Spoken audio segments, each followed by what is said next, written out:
hoje não, nós já falamos de pancreatite na aula passada, né? Começamos com as doenças aí gastrointestinais, ou as doenças do trato digestivo, né? E aí a gente vai falar hoje sobre enfermidades do esôfago. E aí eu selecionei três entidades aí que são mais comuns, tá? Aparecem muito na prática médica. E vocês vão ver com a doutora Yuri, vocês vão ver úlcera péptica, não sei se já viram. Já viram, né? Gastrite, gastroenterite, mas eu vou usar úlcera péptica também. E a gente vai falar hoje sobre doenças do esôfago, e começando por enfermidades do refluxo gastroesofágico. Então, beleza. Doenças do esôfago. Então, falar um pouco das particularidades do esôfago aí, só para a gente ter uma ideia com quem que a gente está lidando, né? Então, é um órgão cilíndrico, muscular. Ele tem uma camada muscular que ela é circular e uma outra camada que ela é longitudinal. É um órgão que ele tem dois esfíncteres, o esfíncter superior e o esfíncter inferior. O que mais?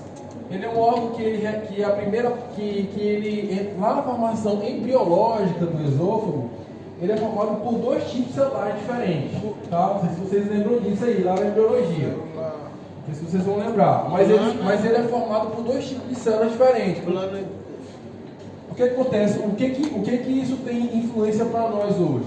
É que tem doenças que vão acometer um tipo celular, que é a primeira porção do esôfago, e doenças que vão acometer os terços médios e inferiores do esôfago, certo? Doenças que são típicas da primeira porção do esôfago e doenças que são típicas da parte final do esôfago. Tá claro isso? Beleza. É um órgão que não tem serosa, tá? Não tem serosa. Então, por exemplo, no caso de uma doença, no caso de uma neoplasia, por exemplo, não tem serosa, então fica muito mais fácil a disseminação por via linfática. Uma vez que tem várias cadeias linfonodais ali pertinho do esôfago, pertinho do estômago, tá bom? E aí, quando o paciente tem... Então, quando o paciente tem uma doença, sei lá, uma neoplasia gástrica ou uma neoplasia esofágica, importantíssimo fazer justamente a retirada desses linfonodos. E daí, aquele estadiamento TMN, lembra disso? TMN lá dos cânceres, né? Vocês vão revisar isso aí quando estiver vendo oncologia, tá?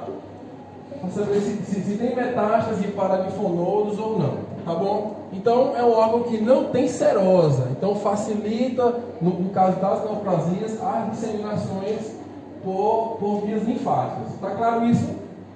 De boa. Lembrar que nós vamos ter doenças que são típicas da primeira porção e doenças que são típicas da segunda porção, tá? E aí, mais ou menos, as principais particularidades do esôfago são essas aí, tá? Então, existem várias outras coisas que nós poderíamos falar da anatomia, né? Doenças que inclusive iniciam antes de começar o esôfago, como aqueles divertículos de Zenck, não sei o que. Não vamos fixar nisso porque não é o mais comum, tá? Então vamos trazer aquilo que é mais comum para a nossa prática médica, aquilo que mais provavelmente a gente vai encontrar por aí, tá? Ok, e aí sim, doença do refluxo gastroesofágico. O que acontece aí? Então, doença do refluxo gastroesofágico é uma migração, refluxo ou migração retrógrada do conteúdo, ou do conteúdo gástrico ácido até o esôfago. Ou seja, é a incapacidade que esse esfíncter inferior, esfíncter esofagiano inferior, tem, né, ou seja, de não segurar o ácido que está ali, ou o conteúdo ácido que está dentro do estômago, e ele acaba retornando para dentro do esôfago, que tem uma mucosa despreparada para o ambiente ácido, né? Então, a gente tem uma mucosa que é... Que tipo celular mesmo ali no esôfago? Vocês lembram? Plano. Tem cúbico e tem plano. Parte inferior do esôfago. Você vai ocorrendo a transição do Exato, ácido do então, estômago. Eu acho que é cúbico, porque deve ter células calciformes para produzir muco. O esôfago não. O esôfago não produz muco. Plano simples. Pavimentoso, epitélio pavimentoso, tá? Não produz células, não tem células calciformes. Células calciformes ela vai adquirir lá na frente, no caso do esôfago de barriga. Mas não é por causa do epitélio de transição? Não estou falando do epitélio de transição, estou falando do epitélio esofágico, tá? Beleza. Então vamos lá. E aí tem a aparição de um fenômeno de um refluxo que não, aliás, a aparição de um refluxo não é necessariamente patológico. Ou seja, não é fácil de você ter refluxo uma situação ou um episódio que seja patológico. Um embaraço. Sim, né? Um embaraço, obesidade, que mais? Você vai para uma feijoada aí, chega lá, chapa o melão, né? E come o melão doidado, você, por exemplo, o paciente queixa de comer muito próximo do horário de dormir, por exemplo, né? E aí fica com aquela sensação, alimentos muito ácidos, né? Em moderada quantidade, ou seja, várias situações podem provocar refluxo e não é necessariamente patológico. Para ser patológico, tem que acontecer pelo menos de 2 a 3 vezes por semana em períodos recorridos, tá? E aí há um fenômeno chamado de refluxo fisiológico, todo mundo tem, né? Pode acontecer ao longo da vida. Então, doença do refluxo gastroesofágico se define como uma condição patológica que aparece quando o refluxo do conteúdo do estômago produz sintomas, moléstias, complicações, tá? Então, beleza. Quando isso passa a incomodar, quando isso passa a ter um maior número de frequências, aí sim eu vou chamar de doença do refluxo gastroesofágico, né? E o que caracteriza? A gente já comentou, é insistente, é persistente, incomoda, né? Que vai causando moléstia, ou seja, aquilo vai ficando mais recorrente lá todo dia. Mesmo que o paciente coma em pequena quantidade, aquilo. E como que o paciente vai aparecer para você? O que ele vai queixar para você? Ele vai queixar de pirose, tá? Pirose é o que, gente? Pirose é azia, queimação. Queimação retroesternal, que é diferente de azia. Azia é só aquela sensação ali no estômago e tal. Quando ele tem aquela sensação de queimação, aí eu chamo de pirose, tá? Só para a gente diferenciar bem. Então, o paciente vai queixar de pirose, aquela sensação de queimação retroesternal, tá? E aí, diagnósticos diferenciais para isso. Infarto agudo do miocárdio. Pode ter uma dor retroesternal. Muitas vezes o paciente não sabe especificar ou não sabe classificar essa dor, né? Tipo, categorizar essa dor, né? Falar, não, é uma dor em queimação. Ele só fala que é um incômodo retroesternal. Então pode justamente ser um infarto agudo do miocárdio. Então a semiologia é muito importante nesse caso, tá? E sempre descartar causas cardíacas, principalmente, na verdade, em todo mundo, mas principalmente em pessoas que têm fator de risco para isso, tá? Ok. Aí a fisiopatologia fica muito fácil a gente entender agora. Não é uma doença de difícil compreensão. Fácil mesmo, de difícil compreensão. Inclusive de fácil tratamento também, né? E aí, então, é a perda dos mecanismos anti-refluxos, né? Transtornos que reduzem ali a tonicidade do esfíncter esofagiano inferior e aumentam a pressão abdominal, né? E aí tem hipotonia, relaxamento inadequado, né? A união esôfago-gástrica alterada. Aí aqui, ó, observa que a gente tem aqui, ó, o diafragma, né? Diafragma aqui, e a gente tem a junção esôfago-gástrica acima do diafragma. Que condição é essa? Hérnia de hiato, tá?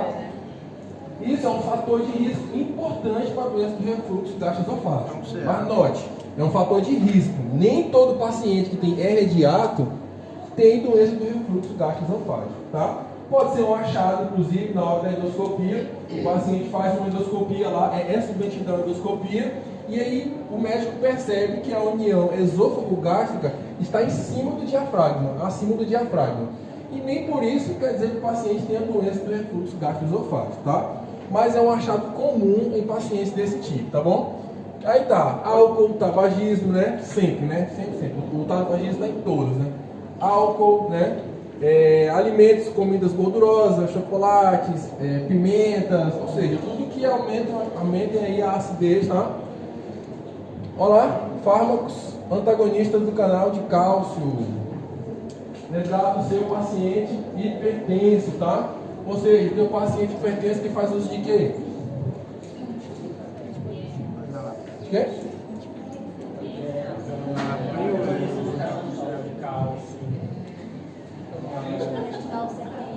Vai. Não, hoje 95. E gelazinho. Amlodipino, tá? Amlodipino. Teu paciente hipertenso e toma amlodipino, tá bom? E aí o paciente agora tá com pirose, não sei o que, ele é hipertenso, toma amlodipino e você nem nota na sua anamnese. E ele chega com pirose, e aí você vai tratar, passou o inibidor de bomba de prótons para ele ali, resolveu a situação. Beleza, passou 3 meses tomando inibidor de bomba de prótons, não passou a pirose. O que você faz? Aumenta a dose, né?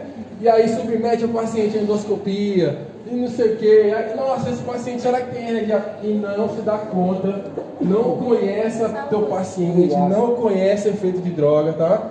Então note, teu paciente sempre investigar se ele faz uso de alguma medicação que pode provocar, tá?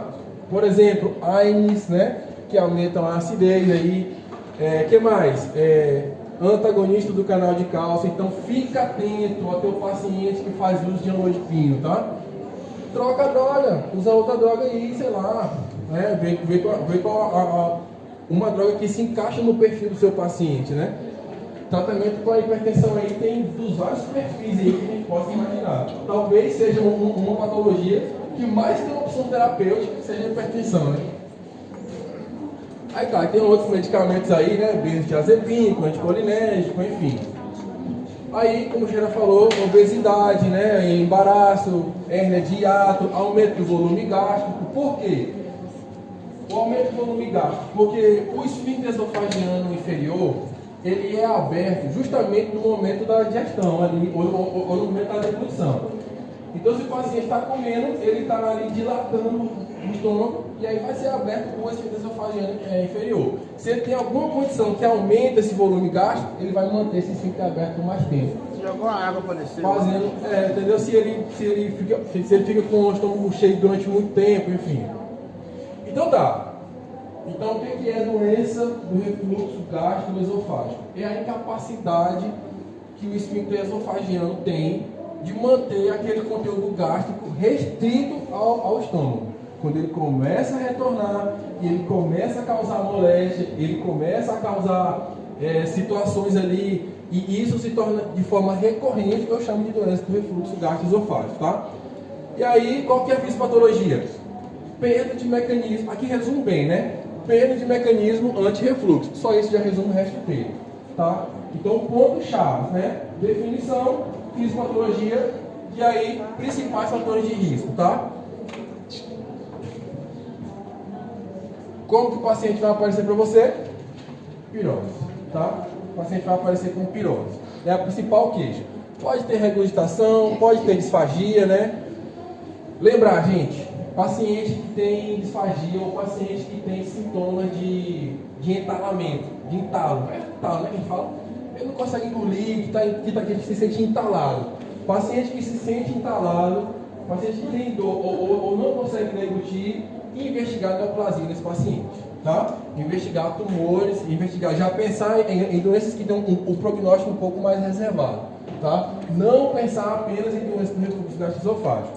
Então, doença do refluxo gastroesofágico, ele pode ter odinofagia, né, que é aquela dor ao engolir, ele pode ter até dificuldade para engolir, mas quando o paciente referir para você situações de entalo, né, de não conseguir deglutir, eu tenho que pensar em outras doenças. Neoplasias, acalásia, né, megaesôfago chagásico, eu tenho que pensar em outras complicações. Eu esqueci de comentar lá no início uma particularidade do esôfago. Ele é dividido lá na fase embrionária, que ele é formado por 2 tipos celulares, a gente comentou, né? Então, essa porção superior é forte. Atenção, galera, atenção. Vamos lá. Essa parte superior, ela é formada por uma musculatura esquelética que ela é inervada por parte dos nervos cranianos, tá? Principalmente o nervo vago, tá bom? A segunda e a terceira porção, ela recebe influência da inervação autônoma, do sistema nervoso autônomo. Mas por que eu digo que ela recebe influência? Por que eu digo que ela é restrita do sistema nervoso autônomo? Porque a gente tem aquele plexo mioentérico, lembram? Lembram disso? plexo mioetérico de Auerbach, Auerbach. que eles são meio que independentes, né? Só que eles ajudam nesse trabalho do peristaltismo esofagiano, tá bom? E aí, o que mais que a gente comentar? Por que eu falei disso? Eu vou fazer um comentário aqui e acabei de Você falou a respeito do nervo vago. Deve ser alguma coisa, questão de deglutição aí. Vamos lá, vamos progredir. Daqui a pouco eu lembro. E aí, lembrar, é importante, o H. pylori, diferente da gastrite, diferente da úlcera péptica, o H. pylori não tem influência aqui, ele não é fator de risco. Ainda que o paciente tenha H. pylori e tal, enfim, mas não é determinante, tá? Ou seja, de repente o paciente tem H. pylori e ele pode ter uma gastrite por H. pylori, ou ele pode ter... Vocês viram que a gastrite é um diagnóstico histológico, né? Não é um diagnóstico que você faz no macro, faz no microscópio. E aí quando você vê a úlcera péptica, que é a principal causa de úlcera péptica, o H. pylori está envolvido.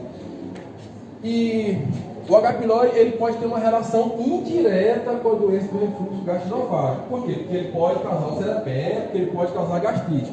Mas o H. pylori não é fator de risco isolado para doença do refluxo gastroesofágico, tá? Beleza, complicações, né? O paciente pode ter esofagite, úlcera e estenose péptica, esôfago de Barré, que nós vamos já comentar, tá bom? E aí, esse aqui é o quadro clínico típico desse paciente, é como que ele vai chegar para você. Mas aí ele tem um quadro clínico que é atípico, né? É um paciente que pode ter rouquidão, é um paciente que pode ter tosse crônica, principalmente pacientes que têm déficit nesse reflexo da deglutição, tá? Paciente que fica acamado, paciente AVCzado, tá? Que broncoaspira com facilidade, tá bom? Paciente pode ter pneumonia por repetição, também esse paciente que tem déficit no reflexo da deglutição, tá? Lembrar desses pacientes aí, deixar sempre cabeceira elevada. Em pacientes com doença do refluxo gastroesofágico, como que eu vou ajudar a prevenir isso aí? Daqui a pouco vamos falar do tratamento, mas evitar comer pelo menos 2 horas antes de dormir, cabeceira elevada antes de dormir. 15 minutos antes de deitar no sofá ali. 2 horas antes, pelo menos, tá? Aí beleza. Como que eu vou diagnosticar? Né? Diagnóstico é a clínica do meu paciente, né? Acidez mais regurgitação. Ou seja, o paciente vai chegar com queixa de pirose, tá? Clínica típica, pirose. Falou a palavra-chave, pirose, tá? E aí faço o teste terapêutico do meu paciente. Ou seja, eu não submeto o meu paciente direto à endoscopia. Eu faço aquilo que é menos invasivo primeiro. Então eu faço inibidor de bomba de prótons. Posso fazer inclusive uma dose dobrada para ele durante o período de 3 meses, tá? Junto com tratamento não farmacológico, que é mudança do estilo de vida, tá? Então diagnóstico, vamos lá. Para não misturar diagnóstico com tratamento. Existem algumas doenças que a gente fala, por exemplo, que o diagnóstico é um pouco dúbio, né? A gente fica meio, é aquilo, é isso, aquilo outro, não sei. A gente faz a prova terapêutica. Eu trato, resolveu, era isso, tá? Então aqui eu posso fazer justamente isso. Estou em dúvida aqui, trato, faço teste terapêutico com inibidor de bomba de prótons. Não, sem dúvida em toda patologia. E aí faço teste terapêutico para ele, né? E aí tá. O melhor teste para eu documentar, para eu bater o martelo, o padrão ouro, para eu falar que meu paciente tem doença do refluxo gastroesofágico é a pH-metria, tá bom? Só que eu não faço a pH-metria como primeira opção, ainda que ele seja o meu padrão ouro. É um dispositivo que você deixa por 24 horas. Deixo por 24 horas. Já passou todo mundo todo paciente, não, faz inibidor de bomba de prótons, é muito mais cômodo. De uma forma ou de outra, ele vai precisar tomar o inibidor de bomba de prótons, então já faz para ele. Quem são? Os omeprazol, os anoprazol, os prazóis aí da vida, tá?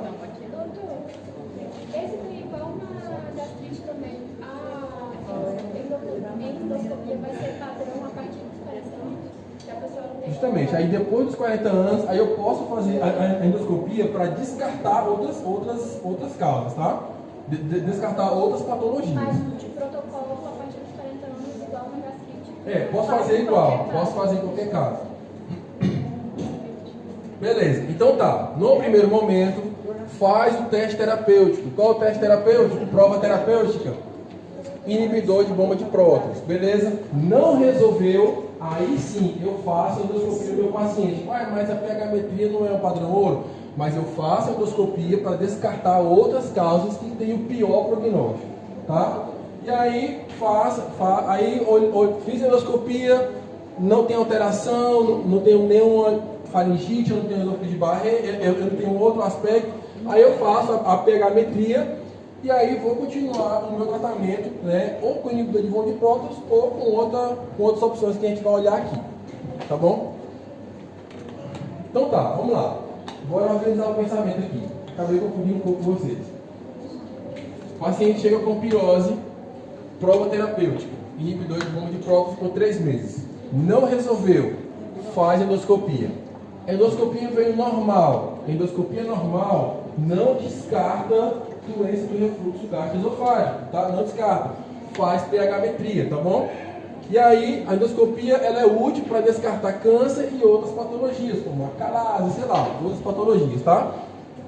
Pelo menos metade dos pacientes você pode encontrar complicações, como úlceras, esofagites, o que é bem comum, porque, imagina, o esôfago ele não tem capacidade de aguentar ácido, tem ácido ali, né?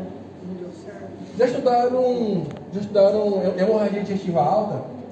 Mas isso aí vai levar uma metaplasia, essa questão, essa continuidade ácida. Segura. Beleza, e aí o paciente começa agora a ter hemorragia digestiva alta. E ele não tem varizes de esôfago. Esquece isso, pô. A agulha passou, vamos embora. Deixa isso para outra aula.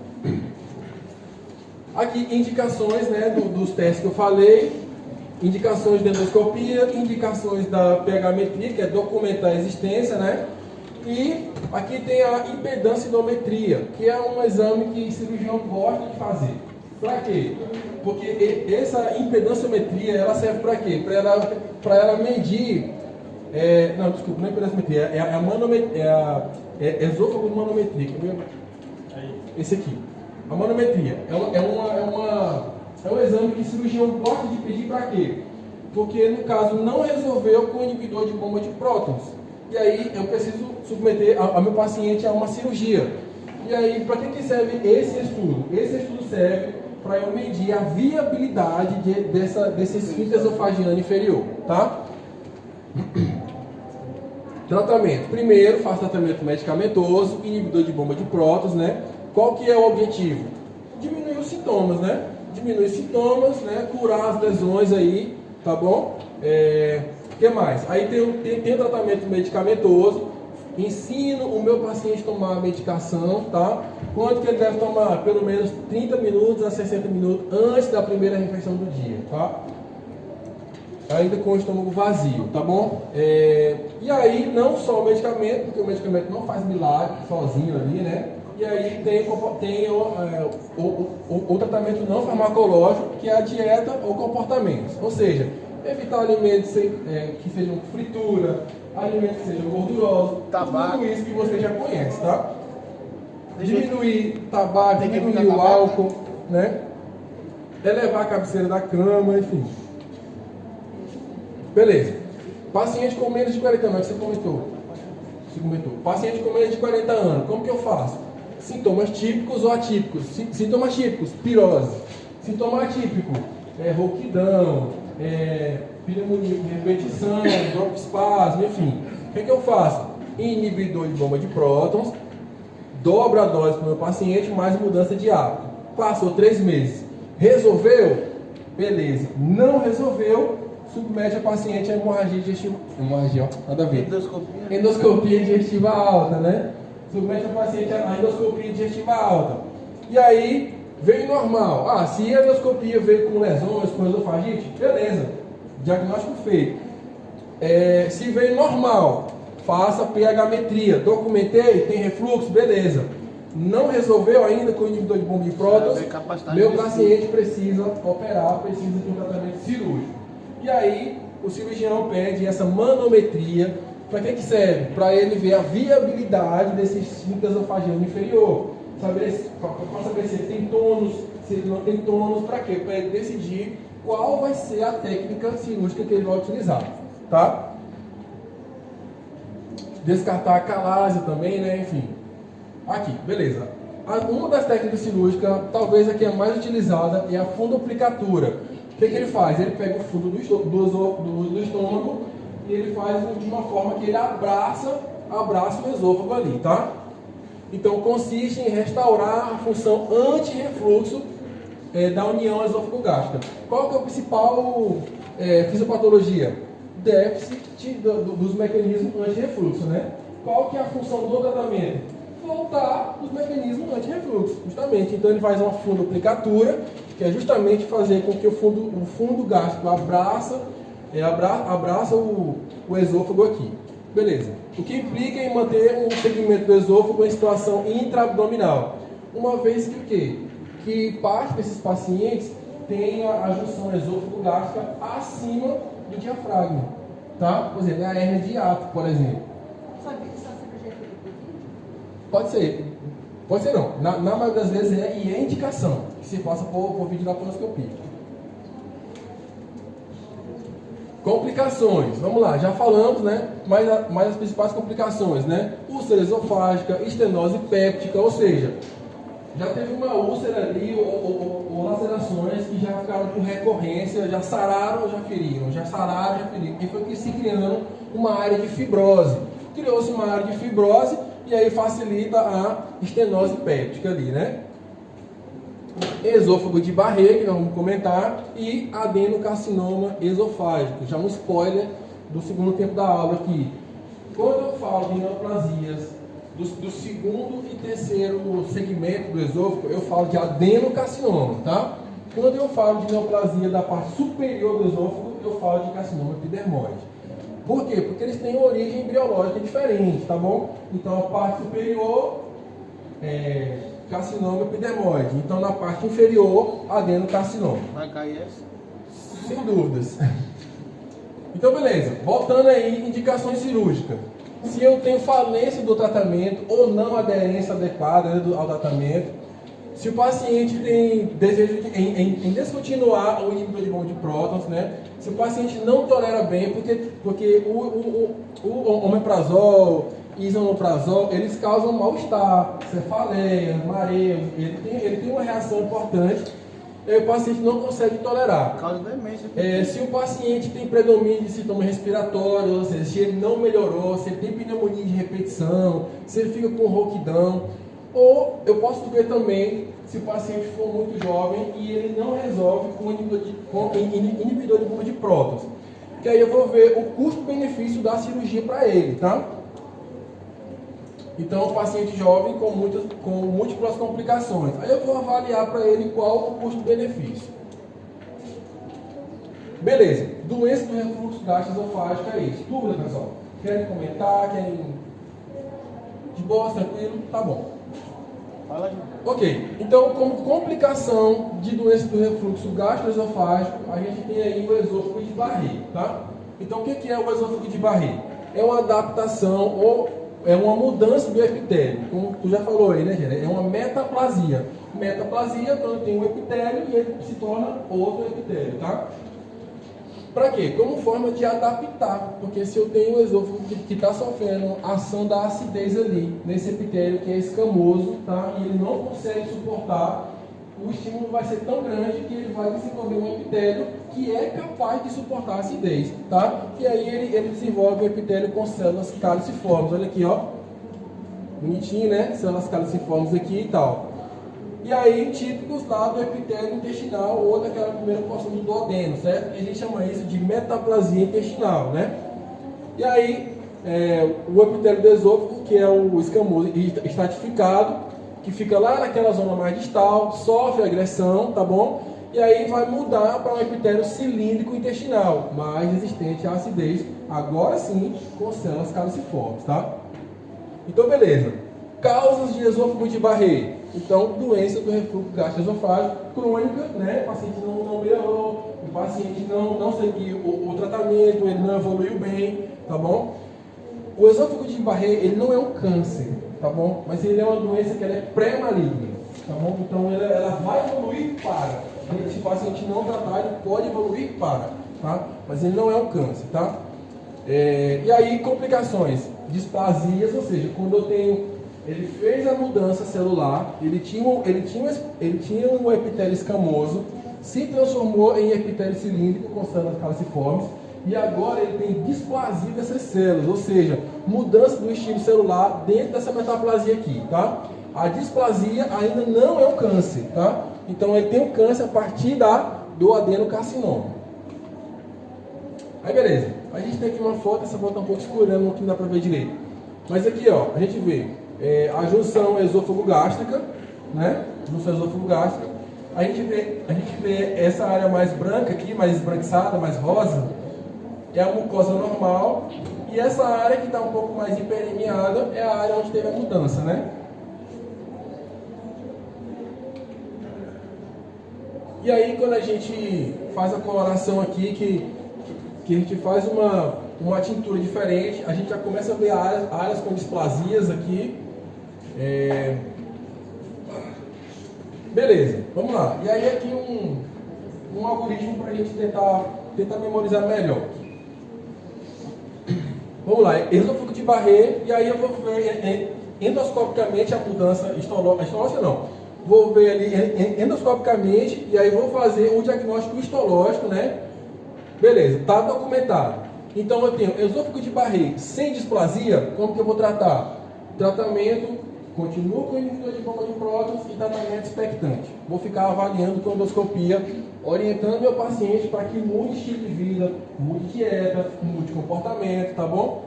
Então agora eu tenho esôfago de Barré com displasia de baixo grau, né? Faço confirmação por um segundo método histológico ainda, tá bom? E aí, baixo grau confirmado, continuo o segmento da mesma forma, como se não tivesse a displasia. Agora eu tenho displasia de alto grau ou carcinoma já, né? Intramucoso, tratamento endoscópico e cirúrgico também, tá bom? Beleza, então a gente viu o esôfago de Barré, que é uma complicação da doença do refluxo gastroesofágico. Primariamente, o paciente tem uma doença do refluxo gastroesofágico, evoluiu de forma ruim e se transformou, mudou o epitélio, caracterizou o esôfago de Barré.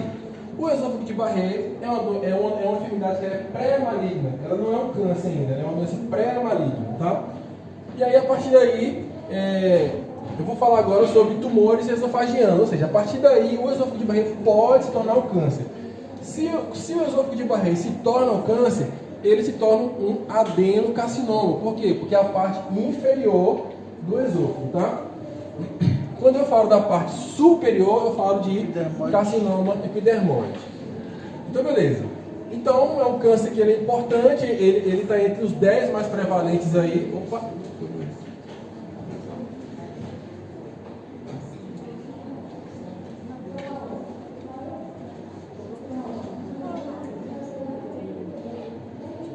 Ele está entre os 10 mais prevalentes, ele é mais comum em homens, tá? Numa proporção aí de 4 para 1. Ou seja, homens têm um comportamento de risco mais do que as mulheres, tá? Beleza. O que é mais importante aqui? As principais causas que são pré-cancerosas, né? Esofagite gástrica, esôfago de Barré, a acalásia. Aqui o aspecto macroscópico, quando a gente observa o paciente e já tem que investigar. E aí falando do carcinoma epidermoide, que é a neoplasia daquela primeira porção do esôfago, tá? Então, carcinoma epidermoide. Ele é mais comum no terço médio, tá bom? Homens afro-americanos maiores que 45 anos, tá? Está mais presente em pacientes que têm um nível socioeconômico um pouco menor, tá? Do que pessoas mais esclarecidas. Por quê? Justamente porque é muito comportamental, tá bom? Fatores de risco: álcool, tabagismo, fatores socioeconômicos, bebida muito quente, tá bom? Dieta própria de verduras, enfim, tá? E aí, quando eu falo de adenocarcinoma, eu penso em no terço inferior do esôfago, provavelmente secundário ao esôfago de barriga, tá? Então fica fácil para a gente entender, tá? Geralmente secundário ao esôfago de barriga. Então qual que é a patogenia do adenocarcinoma? É um paciente que tem doença do refluxo gastroesofágico, um paciente que sofreu metaplasia, essa metaplasia apareceu displasia de baixo grau, displasia de alto grau e depois o câncer invasor, tá? Quadro clínico do meu paciente, disfagia, o paciente não consegue engolir, tá? Ou seja, ele vai dizer para você que tem aquela sensação de entalo, como a gente falou. Então, suspeito do seu paciente que tem sensação de engasgo, de entalo, ele vai comer e ele não consegue engolir, ele te refere isso, tá? Então, paciente acima dos 45 anos, assim como a Sara comentou aqui, que acima dos 40 anos, faz endoscopia para descartar o câncer, né? Aqui, como eu falei, né? Vários pacientes se referem à sensação de enclavamento, ou seja, essa sensação de engasgo, tá? Sintomas: dor torácica, regurgitação, cialorreia, anorexia. Por quê? Porque o paciente vai sentir menos fome e ele vai perder peso também, porque ele não come, né? E aí, diagnóstico: esofagogastroscopia, ou seja, vou fazer endoscopia no meu paciente, e aí tem um método que a gente fala que é o método cepilhado, ou seja, eu vou passar a escovinha lá no tumor para ver qual tipo celular que tem lá, tá bom? Ou seja, o método diagnóstico é histológico, anatomopatológico, biópsia, tá?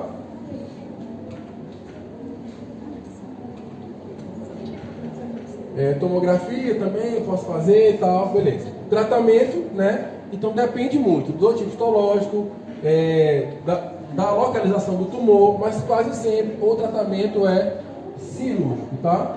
Tratamento cirúrgico. Inclusive, meu paciente pode ficar com aquela esofagostomia, tendo que se alimentar por uma tomia do esôfago que fica aqui do ladinho, tá?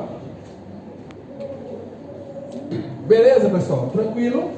Então, as principais doenças do esôfago são essas aqui. Existem outras? Existem várias, tá? Mas as que a gente vai observar e as que eu vou cobrar também são essas, tá? Vamos brincar. Ai, ai, ai.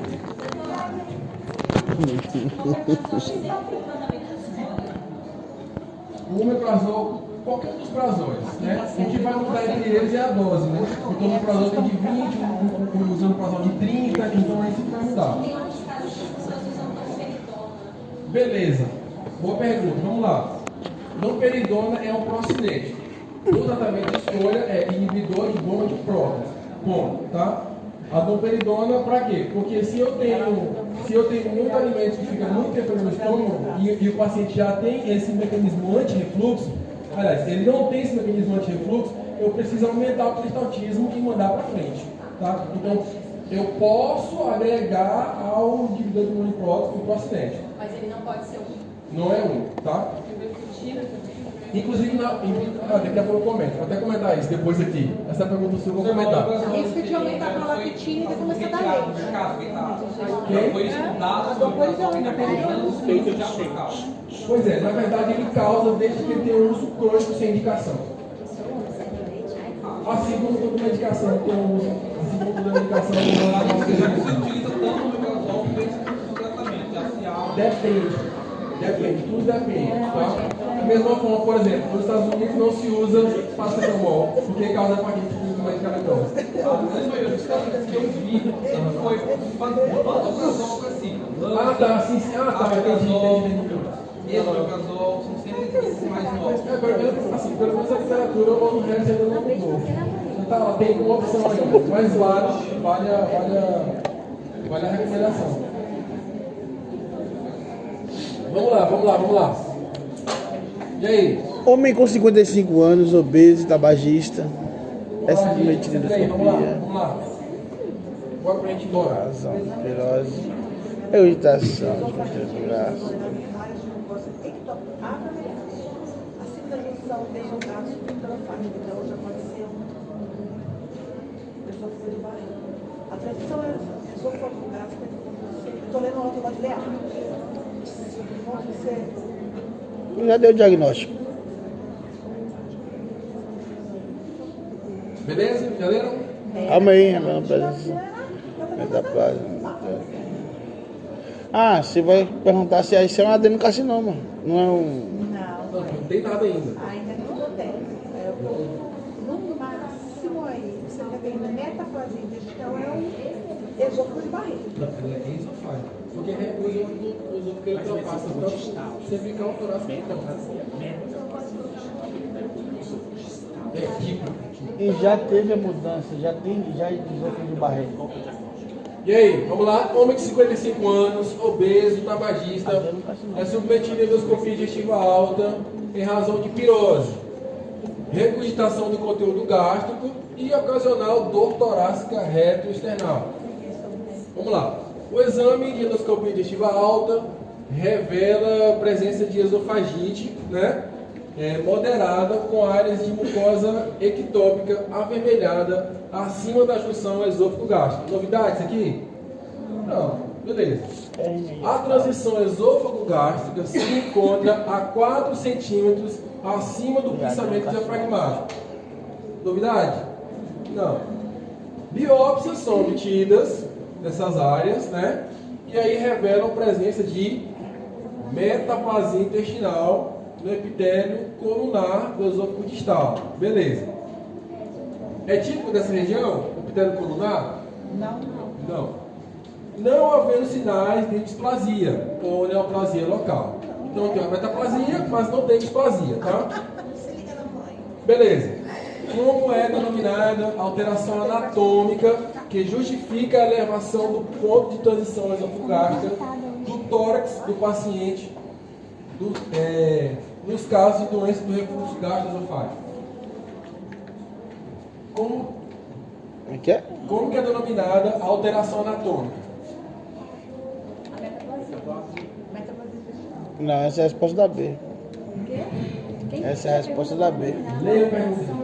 A interpretação da questão faz parte da avaliação, tá? Como é denominada a alteração anatômica? Justifica a elevação. Seria a cor e o aumento do tamanho. É isso aí. A cor e o aumento do centímetro. Letra A, gente. Espera a letra A, tá? A resposta é a letra A. E aí? Deixa eu ler isso aqui. Posso ler? Gente, o que ele está perguntando na letra A? O que ele quer saber? Alteração anatômica. Alteração anatômica de quê? Do esôfago. Beleza. Como assim? Diga aí pra mim. Das Os porções. 4 centímetros, comentário e a cor. Justamente. É isso que ele quer saber. Como que é o nome disso? A transição está acima do diafragma. Como que é o nome disso? Hérnia de hiato. Simples assim. Eu também acertei. Não viaje na questão, tá? Não viaje na questão. Responde aqui. Não, que tá sendo perguntado. dá pra viajar aí. Tá? Pergunta simples, fácil. Oba, dá pra viajar aí, doutor. Não, senhor. De forma nenhuma. Não, eu de jeito nenhum. Não. Vamos lá, olha aqui. Vamos lá. A transição esôfago-gástrica se encontra 4 centímetros acima do pensamento. Ele já falou. Agora ele quer saber como que é o nome disso. É porque tá. Hérnia de hiato, gente. Vamos lá. Não, dá certo. Novidade sim. Novidade de quê? Que vocês já viram, não é novidade para vocês. Hérnia de hiato, simples, gente, não viaja. Aprenda a resolver questões. Olha aí. A junção esôfago-gástrica está acima do diafragma. Como que é o nome disso? Só porque não era o nome do ex-refluxo da vacina, acertar isso aqui, questão fácil, boba, né? Hein, mas na hora lá você coloca de fechada, que a gente vê e lembra. Homem do céu, Jesus, vou orar para Jesus alterar esse coração seu. Olha a pergunta. Gente, vamos lá. Vamos aprender a responder a pergunta? Vamos aprender a responder. Vocês verem como essa pergunta não está fora da caixa. Vamos lá.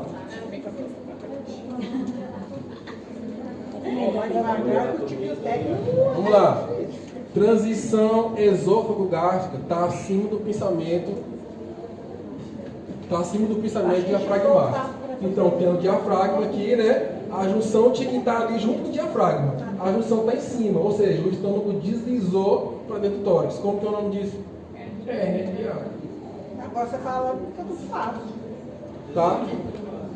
Hérnia de hiato, poderizamento ou hérnia hiatal. Beleza? De boa, questão simples, fácil, vocês não podem seguir. Que nome se dá à alteração do epitélio esofagiano descrito no caso? Seria o quê? O nome da alteração desse epitélio aí? Agora já pode falar. Metaplasia. Metaplasia ou o quê? O esôfago de Barré, tá? Então a mudança aí, metaplasia de Barré, metaplasia intestinal, porque agora eu estou perguntando a alteração do epitélio, tá? É uma metaplasia. O epitélio era de um jeito, o epitélio mudou para outro jeito, tá? Então agora é uma metaplasia intestinal, ou metaplasia de Barré, ou esôfago de Barré, beleza? A gente faz a sua prova, eu vou tomar bem falso. Beleza. Qual o tipo histológico que está envolvido aqui com essa condição? Adenocarcinoma ou outro? Adenocarcinoma, né? Gente, primeira questão da prova do Revalide desse ano. Primeira questão. Deixa a gente aqui, vai de 10 pontos. Eu já ia perder 10 pontos. E passava com quanto? Não, 10 não, eu ia errar. Você não errar, tá? Ou seja, uma horinha baba nessa que nós tivemos hoje aqui. Mas era de marcar. Não. Aberta? Discursivo. Eu ia errar muito. Primeira questão discursiva da Revalide desse ano. Mas daí quando a gente erra a primeira e acerta as duas, tem ponto pela metade? Aí tá, todo item tem a pontuação. Por exemplo, essa aqui, ó. Aí aqui eu adaptei essa questão. Porque aqui está assim: quais as medidas comportamentais e medicamentosas indicadas para o paciente? Lá ele pergunta assim: quais as 7 medidas?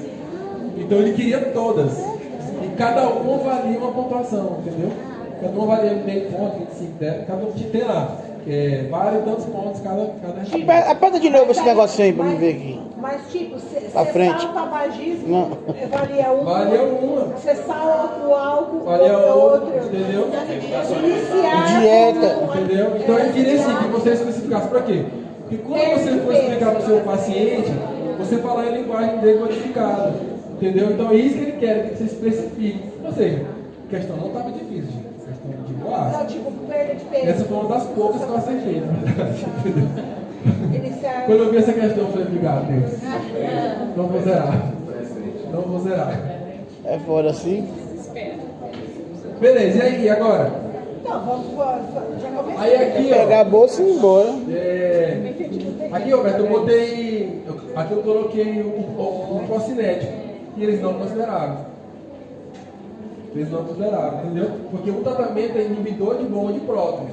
O procinético eu posso agregar de forma prática lá na minha conduta, entendeu? Mas não está no livro.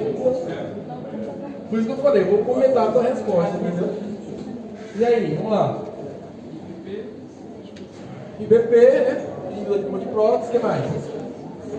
Cessar Cessar o tabaco, cessar o álcool, perda de peso, elevar a cabeceira da cama, perda de peso, alimentação balanceada. deitar depois de 2 horas, tá? Bebidas gasosas. Esse aqui era o padrão de resposta lá na prova. Essa era a resposta que eles queriam. Essa eu sei que vai estar na prova. Porque você gosta e você acertou. Eu vou já. Mas o medicamentoso, Inibidor de bomba de prótons. Beleza, gente? De boa essa questão? Tranquilo? Mais um, hein? Boa? Faço bem. Pode pensar, né? É boa sim, né? Será que tem mais? Eu acho que sim. Tá lá já. Não. Aqui é medicamentosa, né? Mas foi gastrite ou pancreatite que ele deu. Mesma coisa. Aqui eles colocaram. Gente, isso aqui eu tô revalendo, porque tem essa questão. Aqui eles colocaram como é que fala? Opções para recurso, né? Ou seja, que poderia agregar o procinético e também, aqui no caso das medidas dietéticas também, algumas pessoas colocaram e ficou muito restrito, eles deram a opção para recurso, mas acho que não foi aceito não. Mas tá bom, deu para entender a questão? Tranquilo? Tá.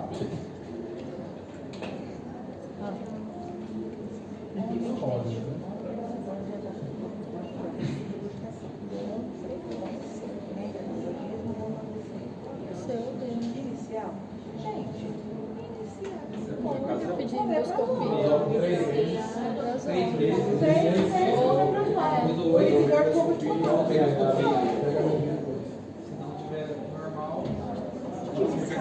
E aí, gente, agora? C. Quem acha que é a letra A do perdoskopia? C de Cristo. Se for um gasto de dinheiro, tá colocando. Não pode ser não pode ser endoscopia porque dá reabilitação. A endoscopia não vai ser. Não, porque dá reabilitação, não tem como ter endoscopia. Vamos lá. Quem acha que é a letra A? Letra A, alguém? Não? Letra B. Letra C. Letra D. Tu acha que é D? Tu acha que é D? Vai ganhar sozinho a cena, hein? Na cena, hein? Porque a pegamento Vai ganhar com Mariazinha. Por que ela seja o padrão ouro? Tá? Tipo, aqui ele fala assim, ó, a conduta inicial. Tu entra com omeprazol 3 meses. Não melhorou? Ah, mas a pH-metria é o padrão ouro. Mas tu não faz agora. Tu faz endoscopia para tu descartar outras coisas. Sabe? Tu descarta a descarta calado. Ah, não, então não veio. Por que assistir uma aula? Por que você assistiu uma aula e você está por conta própria para fazer a prova de certas Beleza? De pessoas? boa? Tranquilo? Deu pra dizer? Muito diferente. E aí?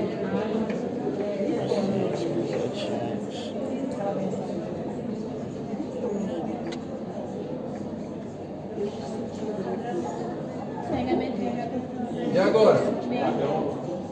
É a letra B. Agora sim, letra A. Letra B. Você não quer levar lixo? Essa aqui não, essa aqui foi de residência.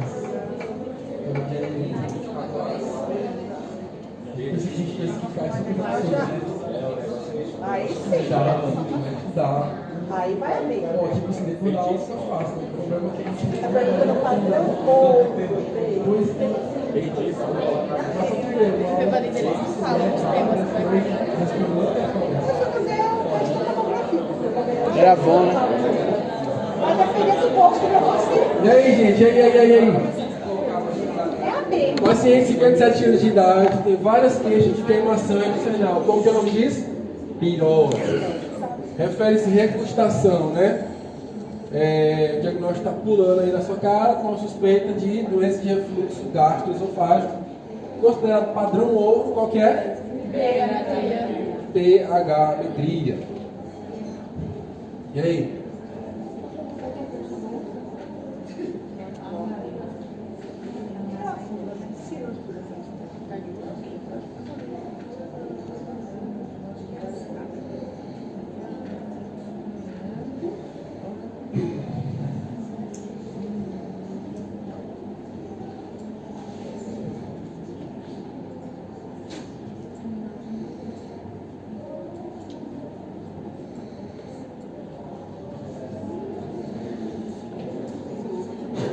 Em relação ao tratamento, tá certo? Eu acho que é a C. Que mais? Eu acho que é a C também. Em relação ao tratamento cirúrgico do paciente com doença do refluxo gastroesofágico, assinar a alternativa correta. E aí, qual que é? Eu acho que é a C. Ué? C? E acho que é a letra A. A cirurgia piora os sintomas disfágicos. Não faria cirurgia, né?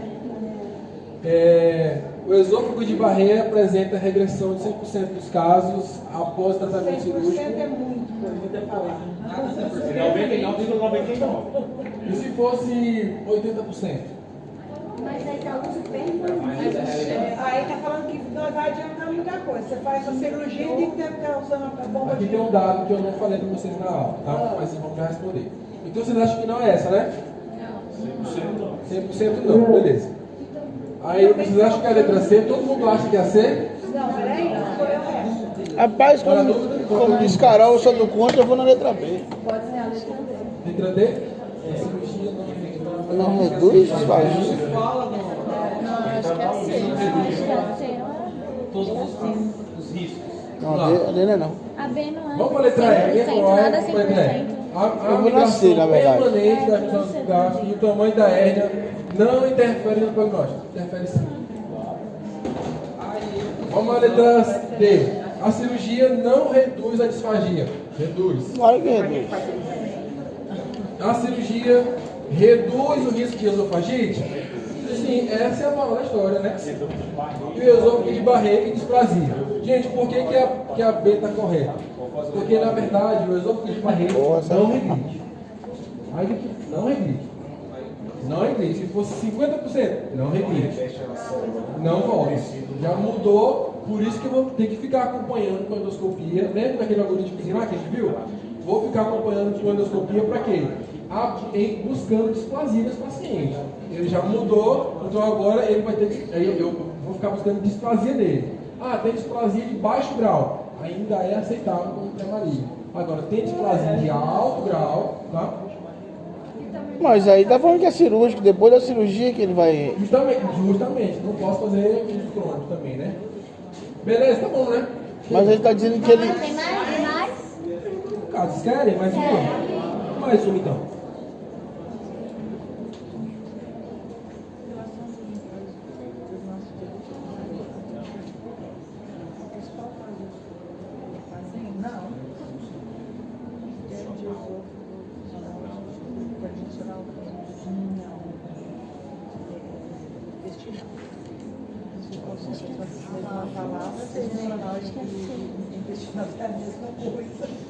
E aí? Acho que é assim. E aí?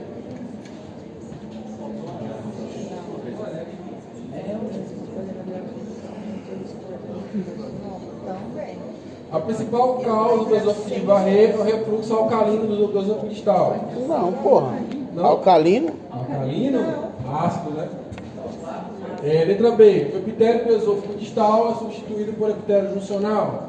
Não. Não, nada a ver, né? Epitélio intestinal. Né? A incidência do adenocarcinoma de esôfago é elevada no paciente. A incidência de adenocarcinoma de esôfago é elevada no paciente que apresenta esôfago de barreira. É, aumentado. Tá, essa aqui é uma. Cabe até recurso essa questão. Mas é o seguinte, não tem uma relação direta, tá? Não tem uma relação direta. É justamente que cabe recurso aqui. Por isso que ela é pré-maligna. Não tem uma Ela relação não é direta, maligna. tá? Pode levar, mas não. Pode levar, mas não necessariamente, né? Mas não tem essa estatística, falando que né? é elevada, mas não falou que é em todos os pacientes. Em todos os pacientes, Não né? sabemos. Beleza. Pacientes submetidos ao tratamento cirúrgico irão apresentar regressão da metaplasia? Não. Esôfago de barreira não regride, tá? Fora da cirurgia, vai dizer, mudou a célula, não volta, tá? A presença de displasia da biópsia aumenta o risco de adenocarcinoma? Sim. Vou ficar procurando displasia, tem displasia? Opa, agora sim tem um risco aumentado. Por isso que primeiro, apareceu displasia, faz histológico de novo para saber se é alto grau ou baixo grau, tá? Ô, doutor. Ele falou que cabe recurso, porque você Um AD também. Ô, doutor. A displasia é pré-adenocarcinoma. Ô, doutor. Primeiro tem displasia, depois displasia. Adenocarcinoma. Ô, doutor. Tá ocupado.